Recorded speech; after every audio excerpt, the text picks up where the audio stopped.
ರಥಸಪ್ತಮಿ ಸೋಮವಾರದಿಂದ ಶನಿವಾರ ಸಂಜೆ 6 ಗಂಟೆಗೆ. ಪಾಪ ಭವಾನಿ ಅಕ್ಕನ್ ಮದ್ವೆ ಮಾಡೋದಕ್ಕೆ ಎಷ್ಟು ಕಷ್ಟಪಟ್ಟಿದ್ಯಾ.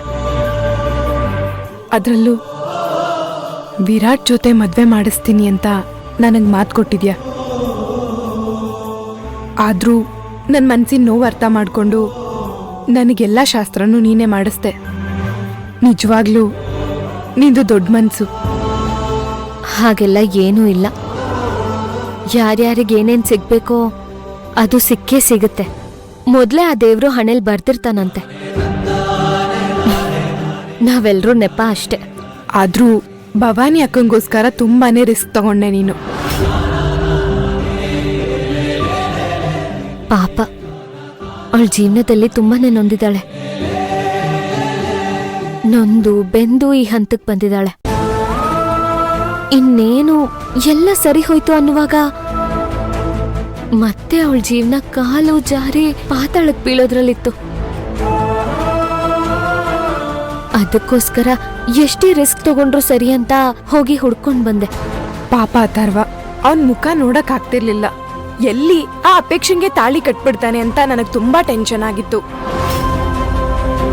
ನೀನ್ ಬರೋದು ಒಂದು ಕ್ಷಣ ಲೇಟ್ ಆಗಿದ್ರು ನಾವ್ ಪಟ್ಟಿದ ಕಷ್ಟ ಎಲ್ಲ ವ್ಯರ್ಥ ಆಗ್ಬಿಡ್ತಿತ್ತು. ಹೇಳ್ದೆ ಅಲ್ವಾ, ಯಾರ್ಯಾರಿಗೆ ಏನೇನ್ ಸಿಗ್ಬೇಕು ಅಂತ ಹಣೆಲ್ ಬರ್ದಿರುತ್ತೋ ಅದ್ ಸಿಕ್ಕೇ ಸಿಗುತ್ತೆ. ಭವಾನಿ ಅಕ್ಕನ ಹಣೆಯಲ್ಲಿ ಅಥರ್ವ ಸಿಗ್ಬೇಕು ಅಂತ ಬರ್ದಿತ್ತು, ಅದಕ್ಕೆ ಸಿಕ್ಕಿದ್ರು. ಇದಕ್ಕೆ ನೀನ್ ಇಷ್ಟ ಆಗೋದ್ ನನಗೆ. ನೀನ್ ಏನೇ ಸಹಾಯ ಮಾಡಿದ್ರು ಆ ಕ್ರೆಡಿಟ್ ನೀನ್ ತಗೊಳ್ಳೋದಿಲ್ಲ.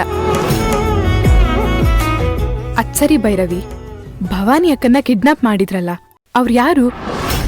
ಯಾಕೆ ಹೀಗೆಲ್ಲ ಮಾಡಿದ್ರು ಅಂತ ಏನಾದ್ರೂ ಗೊತ್ತಾಯ್ತಾ? ಇಲ್ಲ, ಆವಾಗ ಸದ್ಯಕ್ಕೆ ನನಗೆ ಅಕ್ಕನ್ನ ದಾರಿ ಟೈಮಿಗೆ ಮಂಟಪಕ್ಕೆ ಕರ್ಕೊಂಡು ಹೋಗ್ಬೇಕನ್ನೋದಷ್ಟೇ ತಲೆಲಿತ್ತು. ಅದನ್ನೆಲ್ಲ ಯೋಚನೆ ಮಾಡಕ್ ಟೈಮ್ ಇರ್ಲಿಲ್ಲ. ಹಾಗಂತ ನಾನೇನು ಅವನ್ನ ಸುಮ್ಮನೆನೂ ಬಿಡಲ್ಲ. ಆಲ್ರೆಡಿ ಪೊಲೀಸ್ಗೆ ಕಂಪ್ಲೇಂಟ್ ಕೊಟ್ಟಿದ್ದೀನಿ. ಡ್ಯಾಡ್ ಕೂಡ ಮಾತಾಡಿದ್ದಾರೆ. ಇನ್ನು ಪೊಲೀಸೇ ವಿಚಾರಣೆ ಮಾಡಿ ಸತ್ಯ ಏನು ಅಂತ ಹೊರಗೆ ಎಳಿತಾರೆ. ಸರಿ ಸರಿ ಬಾ, ಟೈಮ್ ಆಯ್ತು, ಹೋಗೋಣ. ನಾನಾ? ಯಾಕೆ? ಇದೇ ನಿಶಾನಿ ಹೀಗೆ ಕೇಳ್ತಿದ್ಯಾ? ವಿರಾಟ್ ಅವ್ರನ್ನ ಮದ್ವೆ ಆಗ್ಬೇಕಾದವಳು ನೀನ್ ತಾನೆ? ಅದು ನಮಗ್ ಗೊತ್ತಿರೋ ಸತ್ಯ.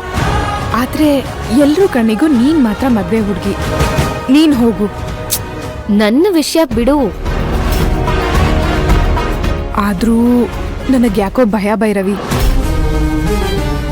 ಭಯನಾ? ಯಾಕೆ? ಈಗ್ಲೇ ಅಥರ್ವ ಭವಾನಿ ಮದ್ವೆಗೆ ಇಷ್ಟೆಲ್ಲ ಅವಾಂತರ ಆಯ್ತು. ಇನ್ನು ವಿರಾಟ್ ಮದ್ವೆಲೂ ಅವಾಂತರ ಆದ್ರೆ ಯಾರ್ ಏನಂತಾರೋ, ಏನೆಲ್ಲ ಪ್ರಾಬ್ಲಮ್ಸ್ ಆಗುತ್ತೋ ಅಂತ ಭಯ ಆಗ್ತಾ ಇದೆ. ಇಶಾನಿ, ಆ ಟೆನ್ಷನ್ ನಿನಗ್ ಬೇಡ.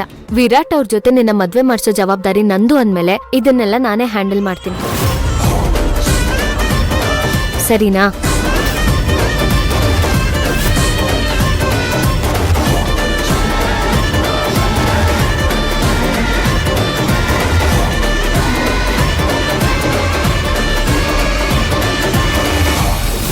ನಿಮ್ದು ತುಂಬಾ ದೊಡ್ಡ ಮನ್ಸು ಅಪ್ಪ. ನನ್ನನ್ನ ನಿಮ್ಮ ಮಗಳು ಅಂತ ಭಾವಿಸಿ ನನ್ಗೊಂದು ಅದ್ಭುತವಾದ ಜೀವನನೇ ಕಲ್ಪಿಸ್ಕೊಟ್ಬಿಟ್ರಿ. ನಿಮ್ಮಿಂದ ನನಗೆ ನನ್ನ ತಂದೆನೂ ಸಿಕ್ಬಿಟ್ರು.